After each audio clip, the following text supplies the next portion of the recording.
দর্শক শুভেচ্ছা নেবেন আমি টেলিভিশনের পক্ষ থেকে। আজ প্যারিসে সকালে একটি দুর্ধর্ষ ডাকাতি হয়েছে একটি স্বর্ণের দোকানে। এই দোকানটি প্যারিসের অভিজাত এলাকা এভিনিউ মন্টেইনে অবস্থিত। এই দোকানটিতে 2007 এবং 2008 সালেও ডাকাতি হয়েছিল। ওই সময় প্রায় 80 মিলিয়ন ইউরো ক্ষতি হয়েছিল বলে জানিয়েছে কর্তৃপক্ষ। এখনকার সময় অর্থাৎ আজকে যে ডাকাতি হয়েছে, এই ডাকাতিতে কত টাকা এই পর্যন্ত ক্ষতি হয়েছে তার হিসাব এখনো পাওয়া যায়নি। হয়তো 2-1 দিনের মধ্যে সেই হিসাবও পাওয়া যাবে। ডাকাতরা দুটি মোটরসাইকেলে 3 থেকে 4 জন লোক এসেছিলেন। তারা শজিলিজে এভিনিউ থেকে তারা ওই এভিনিউ মন্টেইনে ওই দোকানটির সামনে এসে নামেন। তাৎক্ষণিকভাবে সেই মোটরসাইকেল থেকে নেমে তারা দোকানের জানালা ভেঙে 9টি জানালা ভেঙে তারা ভেতরে প্রবেশ করেন এবং তারা পর্যাপ্ত পরিমাণ স্বর্ণালংকার নিয়ে পালিয়ে যান। পালিয়ে যাওয়ার সময় তারা একটি ফাঁকা গুলি ছুঁড়ে পালিয়ে যান। এই খবরটি জানিয়েছে লো প্যারিজিয়ানের সংবাদের শিরোনাম হচ্ছে প্যারিসের এভিনিউ মন্টেইনে একটি গহনার দোকানে ডাকাতি, ডাকাতরা বাতাসে গুলি চালিয়ে পালিয়ে গেছে। হ্যারি উইনস্টন এভিনিউ মন্টেইনে অবস্থিত একটি বিলাসবহুল জুয়েলারি দোকানে 8ম অ্যারেন্ডমেন্টে এই শনিবার সকালে একটি দুর্ধর্ষ ডাকাতি হয়েছে। ডাকাতরা জানালা ভেঙে এবং একটি প্রতিরোধক গুলি ব্যবহার করে উল্লেখযোগ্য হারে লুট করে নিয়ে পালিয়ে যায়। এটি খুব দ্রুত ঘটেছে। যারা সাক্ষী দিয়েছেন তারা বলছেন হ্যারি উইনস্টন জুয়েলারি স্টোরে ডাকাতি তারা দেখেছেন মূল্যবান পাথরে বিশেষিত এভিনিউ মন্টেইনে রাজধানীর 8তম অ্যারেন্ডমেন্টে। তারা সবাই ডাকাতের পদক্ষেপের গতির উপর জোর দিয়েছেন, মানে দ্রুত গতিতে তারা ডাকাতি করেছে সেই কথাটাই তারা বলছে। সকালের দিকে দুটি মোটরবাইকে শজিলিজি থেকে এভিনিউ মন্টেইনে তারা আসার পর প্যারিজীয় প্রাসাদ প্লাজার অ্যাথিনির পাশে হ্যারি উইনস্টন বুটিকে পৌঁছেছেন। 2 চাকার গাড়ি থেকে তারা নামেন এবং তদন্তের ঘনিষ্ঠ একটি সূত্র বলছে যে তারা সবাই হেলমেট পরা ছিল, তাদের পোশাক ছিল কালো, তাদের সাথে বড় বড় ব্যাগ ছিল। তারা ওই গয়নার দোকানের জানালার কাছে যান, জানালা ভেঙে ভেতরে প্রবেশ করেন। ওই মুহূর্তে কর্মচারীরা খুবই উৎকণ্ঠার মধ্যে ছিলেন। পাশের একটি অফিসে গিয়ে তারা আশ্রয় নিয়েছেন।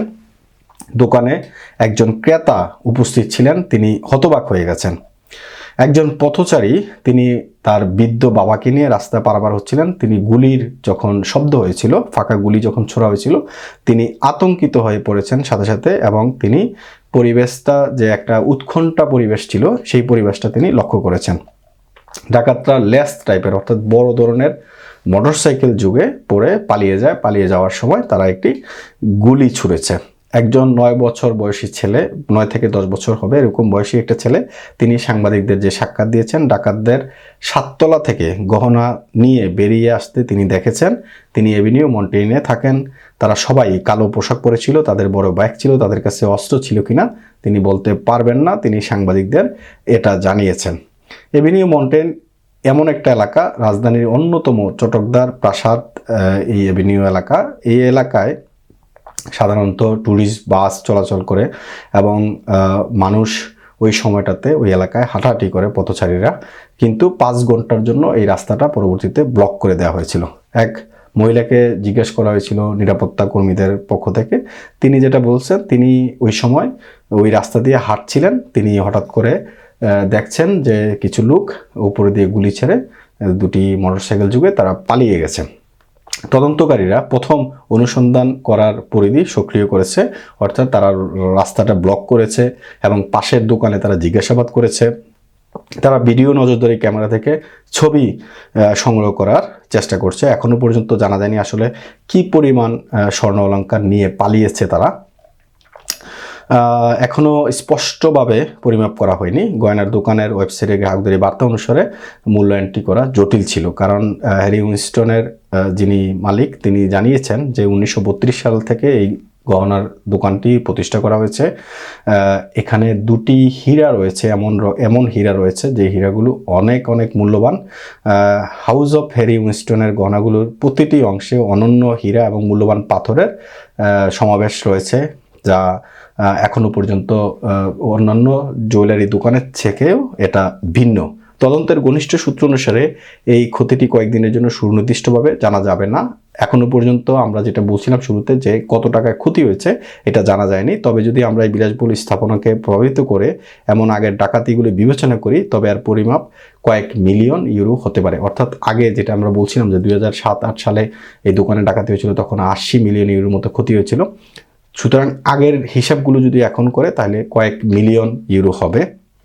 এভিনিউ মন্টেনে হ্যারি উইনস্টন জুয়েলারি স্টোরটি 2007 এবং 2008 সালে একটি ডাবল ডাকাতির ঘটনা ঘটেছে। সে সময় প্রায় 900 টুকরো গয়না চুরি হয়েছিল, যার জন্য জুয়েলার্স বিমাকারী দ্বারা 78.9 মিলিয়ন ইউরো তারা ক্ষতিপূরণ পেয়েছিল। এটি বিশ্বের বৃহত্তমগুলোর মধ্যে একটি, অর্থাৎ বিশ্বের বড় বড় যে সমস্ত জুয়েলারি দোকানগুলো রয়েছে এই দোকানগুলোর মধ্যে এটি অন্যতম। তো যে ঘটনা এএফপি যেটা জানিয়েছে সেটা হচ্ছে এত বড় ডাকাতির ঘটনায় এর আগে যখন হয়েছিল তখন 2015 সালে 8 জনকে এই ডাকাতির অভিযোগে 9 মাস থেকে 155 বছর পর্যন্ত কারাদণ্ডের শাস্তি দিয়েছিলেন, কিন্তু অত্যন্ত সংগঠিত বন্দুকধারীরা উত্তর ফ্রান্সের একটি কারাগারের গাড়িবহর থেকে একজন আসামিকে মুক্ত করে এবং 2 প্রহরীকে হত্যা করে। এটা ছিল 2015 সালের ঘটনা। তো এই ছিল আজকের এই লু প্যারিজিয়ানে যেই প্রকাশিত সংবাদ যে প্যারিসের এই দুর্দর্শ ডাকাত। তা আমরা বারবার যে কথা বলছিলাম যে একদিকে না একদিকে কোনো না কোনো ঘটনা মানে হচ্ছেই প্রতিনিয়ত প্যারিসে। আসলে প্রশাসন কত দিকে নজর দিবে, সামনে যেহেতু অলিম্পিক গেমসের আগে নানান ধরনের এমআইবি সংবাদ ও সংবাদ সংশ্লিষ্ট অনুষ্ঠান দেখতে ভিজিট করুন www.mibtelevision.tv ও facebook.com/mibtelevision.tv এবং সাবস্ক্রাইব করুন youtube.com/mibtelevision এ। এমআইবি টেলিভিশন, সত্য খবর, সঠিক খবর।